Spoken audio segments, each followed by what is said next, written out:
दुनिया भर में ही भाई बहन के रिश्ते को महत्व दिया जाता है, दोनों की मोहब्बत की मिसालें दी जाती हैं, लेकिन बढ़ते वक्त के साथ साथ लोगों ने, दरिंदों ने इस मोहब्बत को भी कलंकित कर दिया है। क्योंकि आज जो घटना है उसको सुनने के बाद आपका मुंह खुला की खुला रह जाएगा। एक भाई बहन जो सगे भाई बहन थे, लेकिन दोनों पति पत्नी की तरह एक साथ रहते थे। फैमिली वालों को ये बात पता थी, लेकिन जब बहन अपने ही सगे भाई के बच्चे को जन्म देती है तो उसके बाद जो घटना घटती है जिसमें एक भाई की जान चली जाती है, पूरा मामला सुनने के बाद, पूरी कहानी सुनने के बाद आप चौंक जाएंगे। तो चलते हैं और जानते हैं पूरा मामला।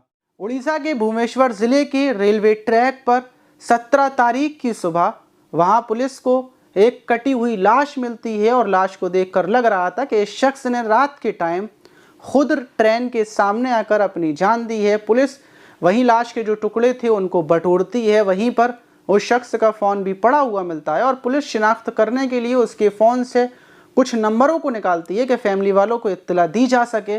और उसमें जो पहला नंबर था जिस पर आखिरी बार बातचीत हुई थी, पुलिस उस नंबर पर फ़ोन करती है तो एक लड़का उठाता है।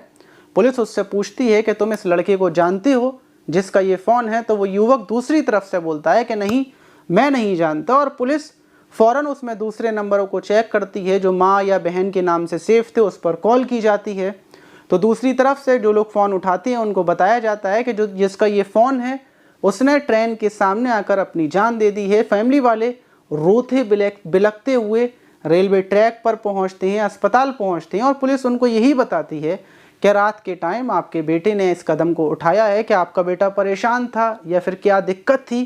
पुलिस ये सब कुछ पूछताछ कर रही थी। पुलिस को यही यकीन था कि जो मरने वाला युवक है उसने अपनी जान खुद दी है। लेकिन जैसे ही दूसरे दिन पोस्टमार्टम रिपोर्ट आती है तो पुलिस भी दंग रह जाती है, क्योंकि उसमें आता है कि हत्या, जो मौत हुई है वो ट्रेन के सामने आने से नहीं हुई है, बल्कि युवक की पहले गला दबाकर हत्या की गई है और उसके बाद उसकी लाश को रेलवे ट्रैक पर छोड़ा गया है कि ये खुद अपनी जान देने का मामला लगे। इसी वजह से इस घटना को अंजाम दिया गया है। पुलिस समझ जाती है कि जिन लोगों ने अभी ये किया है वो बहुत ज़्यादा शातिर हैं, बहुत चालाक हैं। इस वजह से उन लोगों ने ये चालाकी चली और पुलिस जो युवक था, जो मरने वाला युवक था जिसका नाम समर था, उसके फ़ोन की कॉल डिटेल्स को दोबारा से चेक करती है। और जो आखिरी बार जिस युवक से बातचीत हुई थी, पुलिस ने जिस युवक को पहले कॉल किया था उसी युवक को दोबारा से कॉल किया जाता है, लेकिन इस बार उस युवक का फ़ोन स्विच ऑफ था। पुलिस उस नंबर की लोकेशन को निकालती है और फ़ौरन मौके पर पहुंचती है। युवक मिल जाता है, युवक को पकड़ लिया जाता है। उसके साथ में कुछ उसके दोस्त और थे, पुलिस उनको भी उठा लेती है और थाने लाकर जब पुलिस पूछताछ करती है कि तुमने बोला था कि तुम समर को नहीं जानते, लेकिन आखिरी बार समर के साथ तुम्हारी फ़ोन पर बात हुई थी और तुम्हारी फ़ोन की और समर के फ़ोन की दोनों की लोकेशन एक ही थी, तुमने झूठ क्यों बोला? तुमने ज़रूर समर की हत्या की है, अपने गुनाह को कबूल कर लो वरना हम कबूल करवाना जानते हैं। वो युवक टूट जाता है, घबरा जाता है और वो बोलता है कि बिल्कुल मैंने और मेरे ये जो दोस्त हैं, 2 दोस्त हैं, हम तीनों ने मिलकर समर की हत्या क्योंकि समर ने हमें सुपारी दी थी अपनी बहन को मरवाने की, हम बहन को नहीं मार पाए इसलिए हमने समर को मार दिया। पुलिस हैरान हो जाती है कि आखिर एक भाई ने अपनी ही सगी बहन को उसकी सुपारी क्यों दी। पुलिस पूछती है पूरा मामला बताओ कि आखिर समर ऐसा क्यों करना चाहता था, तुम्हें अभी पुलिस ने ज़रूर बताया होगा। तो वो युवक बताते हैं कि बिल्कुल समर ने हमें शुरू से लेकर आखिर तक अपनी कहानी बताई थी। समर ने हम लोगों को ये बताया था कि वो जगतपुर का रहने वाला था, अपनी फैमिली के साथ वहीं पर रहता था, लेकिन आज से 1.5 साल पहले उसके घर का कामकाज सब कुछ ख़त्म हो जाता है, खाने पीने के लारे पड़ जाते हैं।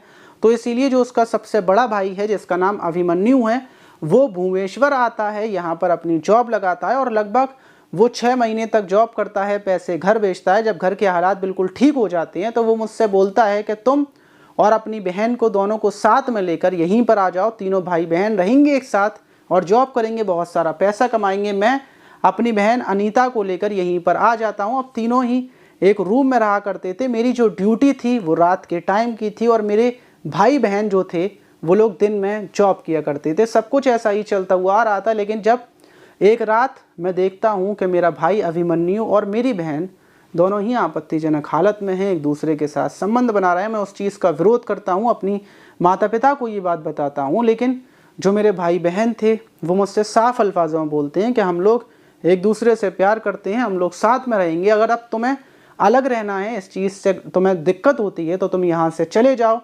और उसके बाद वो लोग वहाँ से मुझे भगा देते हैं, मैं अलग दूसरी जगह पर किराए पर आकर रहने लगता हूँ। ये बात का हम लोग विरोध इस वजह से नहीं करते कि फैमिली मैटर है, हमारे रिश्तेदार क्या बोलेंगे, पुलिस में ये घटना जाएगी तो दुनिया क्या बोलेगी, इसीलिए इस वजह से हम इस घटना को छुपा लेते हैं। लेकिन अब आकर जब ये बात समर को पता चलती है कि उसकी बहन ने ही उसके सगे भाई के बच्चे को जन्म दिया, तो वो आग बबूला हो जाता है, उसके अंदर गुस्से की और बदले की आग फूटने लगती है। वो सोचता है इन लोगों ने रिश्तों को कलंकित किया है, मैं इसका बदला लूँगा। और वो हम 3 लोगों से मिलता है, हम तीनों उसके ही साथ काम करते थे। वो हम लोगों से बोलता है कि अगर तुम मेरी बहन की हत्या कर दोगे तो हम तुम्हें 1.5 लाख रुपए देंगे। हम लोग उससे बोलते हैं कि ठीक है, हम तुम्हारी बहन को मार देंगे, हमें तुम पहले 1.5 लाख रुपए दो। और जितने भी पैसे समर ने कमा कर रखे थे वो 1.5 लाख रुपए हम लोगों को दे देता है, सिर्फ इस वजह से कि उसकी बहन की हत्या हम लोग कर दें। और हम लोग हत्या करने के लिए उसकी बहन के पास जाते भी हैं। पहली बार जाते हैं तो मिस हो जाता है, हत्या नहीं कर पाते। दूसरी बार जाते हैं फिर भी हत्या नहीं कर पाते। और तीसरी बार जाते हैं फिर भी हम हत्या करने में कामयाब नहीं हो पाते, क्योंकि वहाँ पर आसपास इलाके में भीड़ बहुत थी, लोग थे। हम भी डर जाते हैं क्योंकि हम लोग कोई पहले से कातिल नहीं थे, सिर्फ पैसे के लालच में आकर हमने इस कत्ल करने की जो सुपारी थी उसको ले लिया था। लेकिन अब आकर जब तीसरी बार हम लोग नाकामयाब हो जाते हैं तो समर मुझसे बोलता है कि तुम्हारे बस की ये बात नहीं है, तुम लोग हत्या नहीं कर पाओगे, तुम मेरे पैसे मुझे वापस कर दो, मैं कोई और कातिल ढूंढूंगा, उससे अपनी बहन की हत्या करवाऊंगा। हम लोग परेशान हो जाते हैं क्योंकि हमने कुछ पैसे तो खर्च कर लिए थे, लेकिन अब समर हमारे ऊपर पैसे वापस मांगने का दबाव बना रहा था। इसी बीच हम लोग सोचते हैं क्यों ना उसकी बहन की हत्या छोड़कर समर की हत्या कर देते हैं। इस बात का खुलासा भी नहीं होगा, पुलिस भी हमें नहीं पकड़ पाएगी। और हम लोगों ने ये सोचा था कि जो गला दबाकर हमने हत्या की है उसको रेलवे ट्रैक पर फेंक देंगे, लोगों को लगेगा क्या समर ने अपनी जान खुद दी है। और इसी प्लानिंग ने हमने इस घटना को अंजाम दिया था। लेकिन हमें नहीं पता थी कि पोस्टमार्टम रिपोर्ट में ये भी पता चल जाता है। पुलिस तीनों को उठाकर जेल भेज देती है। लेकिन जब ये खबर बहन के पास पहुंचती है तो बहन बहुत ज़्यादा खुश हो जाती है कि मेरी जान तो बची, मेरे भाई की जान गई तो क्या हुआ, उसने मुझे मारने की सोची थी, बुरे काम का बुरा नतीजा होता है। और ये बोलकर वो बड़ी खुशी के साथ अपनी ज़िंदगी बसर कर लेती है। लेकिन जब ये मामला चर्चाओं में आता है, पुलिस भी दोनों भाई बहन के पास पहुंचती है, उन लोगों से भी पूछताछ कर रही है। लेकिन ये चर्चाओं में आने के बाद जिन लोगों ने रिश्तों को कलंकित किया है, ऐसे लोगों को लोग ताने मार रहे हैं और उनसे बोल रहे हैं कि तुमने ये बिल्कुल गलत किया है। लेकिन बड़ा सवाल कि ऐसे रिश्तों को कलंकित करने वालों के लिए कोई सज़ा भी होनी चाहिए या फिर नहीं होनी चाहिए, आप इस पर क्या बोलना चाहेंगे? और पुलिस जांच पड़ताल कर रही है, अगर भाई बहन थोड़े से भी गुनाहगार मिलते हैं तो उनको भी सज़ा दिलवाई जाएगी। लेकिन फिलहाल में दूसरी तरफ माता पिता का रोते रोते बहुत बुरा हाल है, क्योंकि एक तरफ उनकी बेटी ने ऐसा कदम उठाया, दूसरी तरफ उनके छोटे बेटे की जान गई, उनकी पूरी फैमिली, पूरा परिवार सिर्फ उजड़ गया, बर्बाद हो गया, सिर्फ और सिर्फ अवैध संबंधों की वजह से, रिश्तों को कलंकित करने की वजह से। आप इस घटना पर क्या बोलना चाहेंगे? कमेंट बॉक्स में ज़रूर बताइएगा।